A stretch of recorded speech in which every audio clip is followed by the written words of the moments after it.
bonjour à tous, bienvenue dans cette nouvelle vidéo qui est le premier point manga de ma chaîne. Donc j'ai décidé de faire ce format de vidéo parce que je lis pas mal de mangas quand même. Mon genre de prédilection, on va dire que c'est le shoujo, même si je lis d'autres trucs. De temps en temps je lis quelques seinen. Mais c'est vrai que la majorité de ma collection de mangas se compose de mangas de chez Akata. Et donc du coup, j'ai décidé de faire ce format de vidéo parce que je préfère vous parler de séries de mangas terminées, en fait, des séries complètes, plutôt que de vous faire des avis lecture à chaque fois que je vais lire un tome de manga, vous voyez, parce que je trouve que c'est pas ouf en fait de juste parler d'un tome que j'ai lu. Parce qu'on va pas se mentir, dans les mangas, en un seul tome, il se passe pas grand chose. C'est surtout sur la durée, en fait, sur toute une série, qu'on peut avoir un avis global sur l'histoire, sur la série. Parce que voilà, donc dans un seul tome de manga, je trouve qu'il se passe pas forcément grand chose. Après, ça dépend des séries et des tomes. Il y a des tomes où il y a des rebondissements. Mais je préférais faire des points manga sur des séries que j'ai terminées, vous voyez, sur une série complète, pour que vous ayez vraiment mon avis global sur l'histoire, sur la série. Donc du coup, je vous parlerai de mes lectures manga que dans les points manga, et donc que quand j'aurai terminé les séries. Je vous parlerai pas des mangas, des tomes que je pourrais lire comme ça, un par-ci, un par-là. À chaque fois, pour avoir mon avis, vous allez devoir attendre que la série soit terminée. Bref, j'ai beaucoup trop parlé pour cette intro. Donc pour ce premier point manga, je vais vous parler de la série Perfect World, hop, qui est en 12 tomes, oui 12, aux éditions Akata, donc de Rie Haruga. Et donc c'est un shoujo. Regardez déjà les couvertures, elles sont trop belles dans les tons pastels. Comme ça fait super beau. C'est compliqué de tenir 12 mangas. Hein. Alors donc Perfect World, c'est l'histoire de cette demoiselle là qui est décoratrice d'intérieur. Et qui travaille à Tokyo dans une entreprise de décoration d'intérieur. Tout se passe bien dans sa vie jusqu'à ce qu'elle rencontre ce jeune homme qui s'appelle Itsuki Ayukawa. Elle le rencontre lors d'une soirée professionnelle et en fait il s'agit de son premier amour du lycée, de son crush du lycée, même s'ils n'étaient jamais sortis ensemble à l'époque. Ils n'étaient jamais sortis ensemble ? Je sais plus. Mais bref, elle était en crush sur lui pendant tout son lycée. Et ils se sont plus revus depuis la fin du lycée du coup. Là maintenant, Tsugumi, elle a 26 ans. Et donc lui, il a pareil, il a 26 ans. Et ils se revoient après toutes ces années lors d'une soirée. Sauf que Itsuki, le jeune homme, est bien entre le lycée et maintenant, et ses 26 ans, il s'est passé quelque chose puisqu'il a eu un accident il s'est fait renverser par une voiture, je crois. Ouais, et qu'il a laissé du coup handicapé à vie, donc en fauteuil roulant. Et donc ça va être une histoire qui va parler de handicap. Donc on va aller suivre tous les deux en train d'essayer de se rabibocher parce qu'ils ont toujours quand même des sentiments l'un envers l'autre. Sauf que Tsugumi, donc la jeune fille, elle doute beaucoup quant à cette relation au début parce qu'elle sait pas si elle va être capable d'assumer une relation avec une personne handicapée. Et donc voilà, donc on va aller suivre pendant ces 12 tomes. Et j'ai vraiment beaucoup aimé ce manga puisque ça aborde vraiment le handicap sous tous ses aspects. Vraiment, c'est vraiment très bien fait. Et Et vraiment, c'est tous les aspects du handicap qui sont traités. Dans chaque tome, on a une nouvelle problématique et ça nous montre vraiment le quotidien d'une personne handicapée dans notre société actuelle sous tous les aspects. Donc ça va nous montrer à la fois les aspects médicaux et les problèmes, les différents problèmes médicaux qui peuvent survenir suite à un handicap, parce que c'est pas juste il est handicapé, il peut pas bouger. Non, non, non, il y a plein d'autres problèmes qui vont survenir, parce que vous vous doutez bien que quelqu'un qui reste assis toute la journée dans un fauteuil, et bien forcément après ses organes ils vont plus forcément fonctionner normalement, il va avoir certains problèmes. Ensuite il y a par exemple des escarres qui peuvent apparaître, enfin bref, ça nous parle vraiment de toutes les complications médicales en fait qui peuvent avoir lieu suite à un handicap.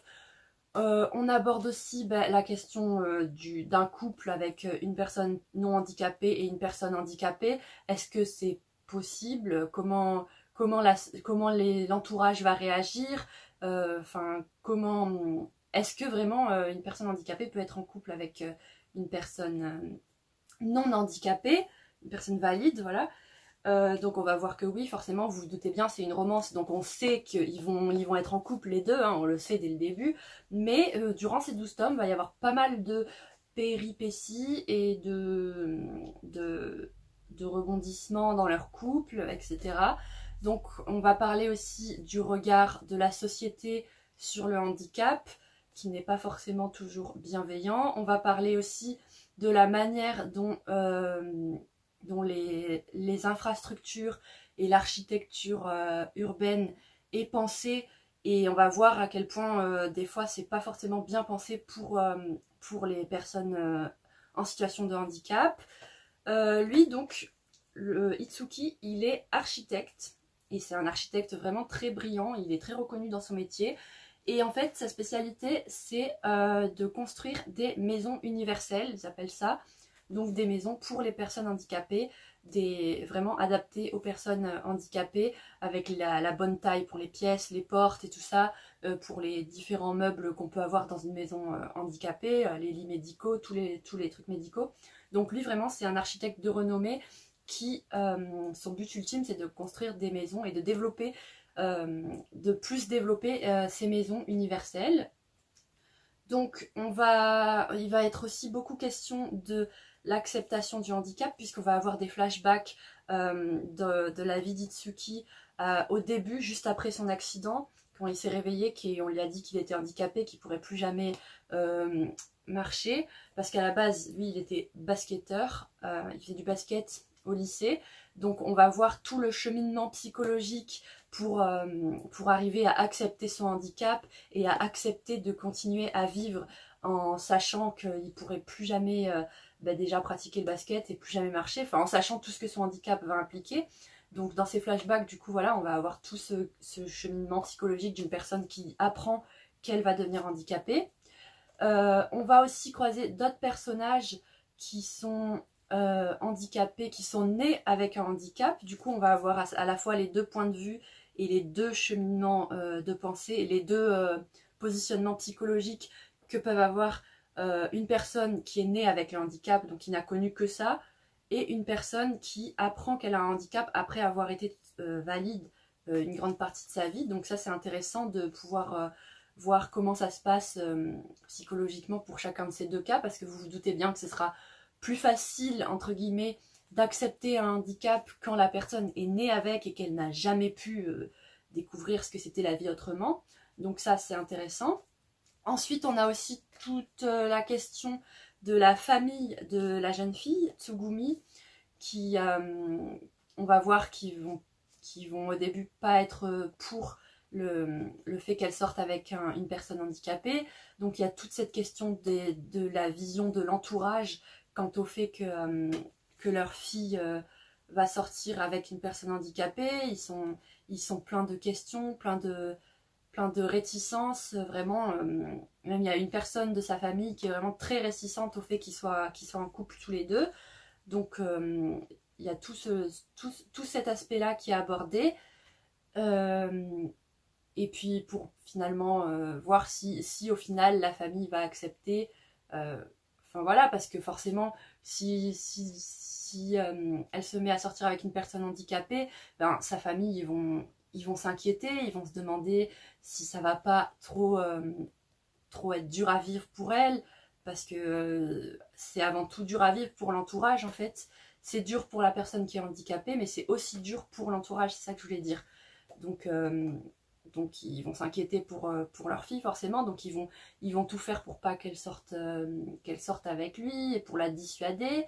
Ensuite il y a toutes les questions aussi par rapport à ce monsieur qui s'appelle, j'oublie toujours son prénom, Itsuki, qui du coup est handicapé et du coup lui aussi va avoir des réticences à sortir avec Tsugumi, puisqu'il va se demander si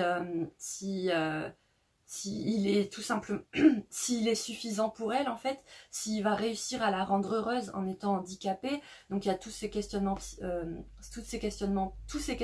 psychologiques dans la tête de Itsuki, qui se demande bah, justement s'il va réussir à la rendre heureuse en étant handicapé, parce que il peut pas forcément la protéger dans la rue, et genre c'est quelque chose que tout homme qui se met en couple avec une femme, bah, il a ce besoin de protéger son conjoint, tu vois. Même les femmes, genre quand on est en couple, bah, on a ce besoin de protéger son partenaire, et ce besoin est encore plus grand pour les hommes, d'autant plus au Japon.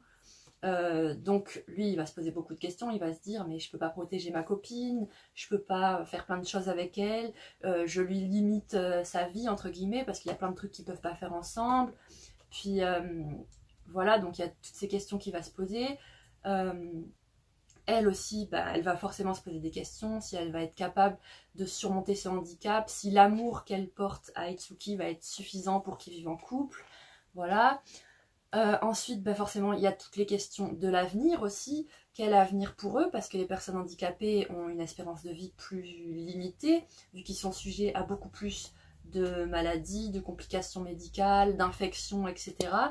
Donc il y a toute cette question. Et il y a aussi le fait d'avoir des enfants, parce que cette demoiselle, à un moment donné, elle va peut-être vouloir avoir des enfants, et Itsuki va pas forcément être en mesure physique de répondre à ce besoin.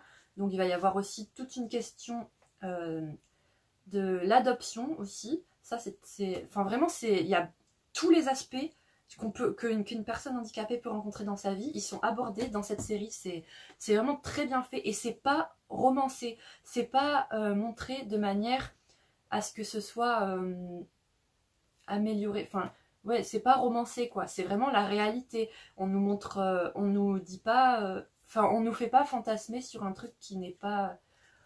J'arrive pas hein, aujourd'hui. Bref, c'est pas romantisé. Enfin, c'est pas... Ça nous montre vraiment la réalité telle qu'elle est, vous voyez.